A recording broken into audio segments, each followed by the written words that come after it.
Hello again. We are taking up the backgrounds of the modern age. In the last session, we discussed the timeline.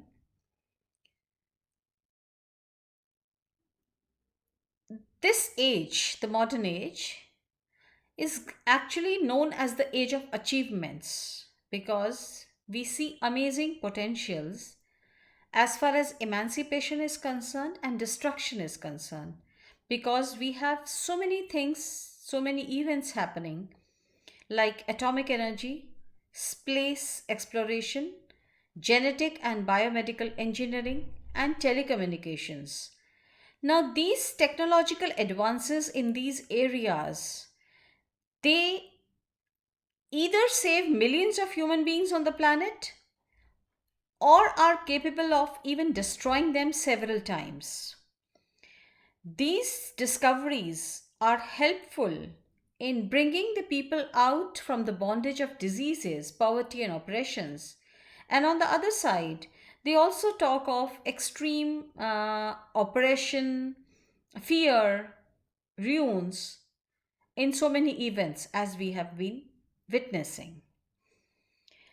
Now we see that we have been too much dependent on electrical and mechanical devices. Now, this increasing role and dependence on these devices, say from everyday life to housework and to industries, this is what 20th century is about. The technologization of the world and our lives. It has resulted in easing our lives, but it has also resulted in many problems. One of them is environmental problems because now these environmental problems has attracted the attention of socio-political groups and activism around the world. And we have seen that right from the very beginning of the 20th century, North American and European continents, they underwent a rapid urbanization. And rural populations, they fled to cities for jobs. And we also see that science became the most significant discipline, although perhaps at the cost of humanities and social sciences, but then it became the most significant of all disciplines. And the race to colonize, now it was not a race to colonize countries, it has become a race to colonize space. It has started.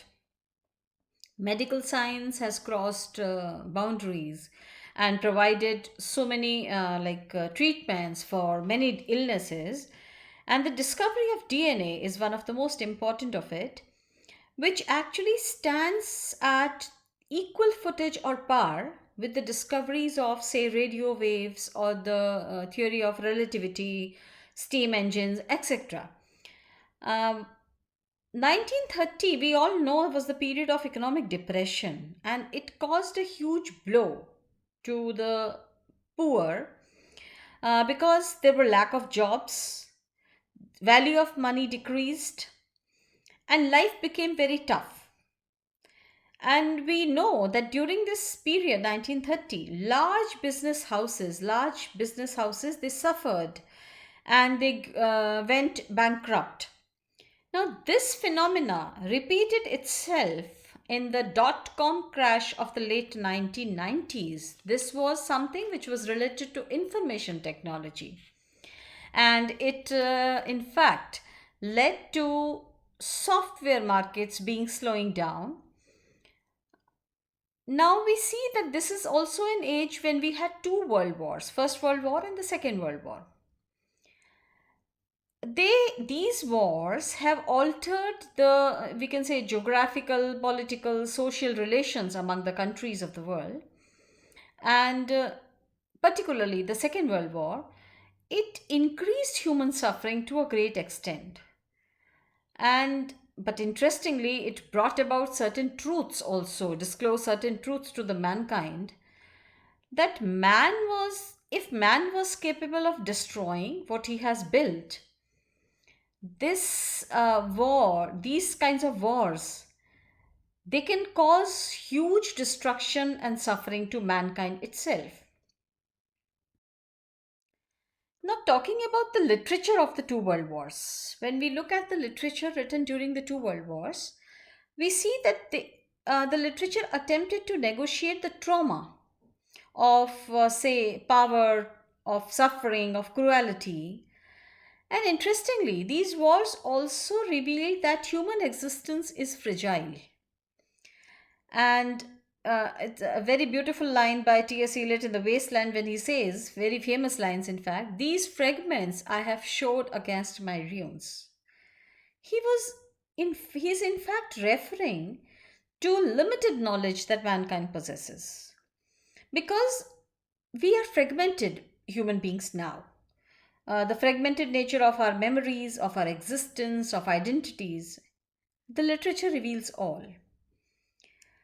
Now, this literature is in fact read as an attempt to know the hopelessness. When we say hopelessness of courage and fallibility of mankind, um, a technique called stream of consciousness, developed by James Joyce and Virginia Woolf, experimented with it. This is a response to the brutal realities of war. Now we know that literature is cannot separate itself from society, so we see poets and artists. Since they cannot escape the harsh realities of destruction and suffering, they are exploring a real world, and they try to explore the mind, and that is how the stream of consciousness and an interest in human psychology developed. We also know that entertainment industry, particularly in this age, television, radio, cinema, they have become a huge profit making industry. And we see that towards the later half of the 20th century, there was a rise in the American mass culture, and this is reflected in Hollywood, very specifically in Hollywood. And the third world countries like Asia, Africa, and South America, located in these continents, they became a major player in this cultural scene. The publishing industry, we see that it tried to capture the market because they had more literate people now, more reading public. So low priced editions, nowadays Kindle of course has arrived. So low priced editions, pocket size, easy to carry, paperbacks, these are becoming famous. Now, there is also, we see that this is also an age when we see there is a flourishing of artistic rebellion. Now, what do we mean by this artistic rebellion is that experimentation, rather radical experimentation in techniques, themes, forms, etc. Let's talk about painting. We see futurism, cubism, these are the artistic movements that are seen during this age. Then there is a lot of ideological conflicts, especially after the World War II. The world is divided between capitalists and communists. So there is a tension between the Europe and America, and they have changed the global scenario, the geopolitics we can say of the world. And we this has also resulted into marginalization, or we can say militarization of the world. And they are rather looking at the military bases, etc. We are not going into too much detail here. uh, Numerous countries in these continents of the third world, like Asia, Africa, and South America, they have began to fight the domination of culture and identities established by the white races. So this process of decolonization, it is seen as a revival of new non-English cultural forms, especially by the colonized people in English, what we actually know as Commonwealth, or what we in fact call as post-colonial literature. So, in the wake of new World War or Cold War which is going on, this kind of cultural forms are developing. Then we have large scale refugee movements happening around the world, where people are migrating borders, and because they want a safe and better life. And this is also an age which is known for genocidal wars and ethnic cleansing. Because when we look back and start with the cleansing of Jews in Nazi Germany, and then the conflicts in Africa and Europe in the 20th century, we can say that no century has ever seen so many millions of people suffering from racism, poverty, and unemployment. Then we also see that the civil rights movement in the USA, it saw a marked change in the condition of the blacks, by, say, Martin Luther King, Malcolm X, and they were cultural icons. So, whole across the world, this kind of civil rights movements, or say United Nations, and sometimes institutions like Amnesty International, Red Cross, they have exceeded the role of the governments. We also have one more movement, feminist and gay rights movements, which is affecting the politics hugely. Then we have the increasing role of the World Bank and the IMF, where we see that the economic control of first world, that is Europe and North America, and sometimes Australia and Japan are also considered here, increase, resulting in a phenomena called neocolonialism. Now, these protests against this cultural imperialism is increasing substantially.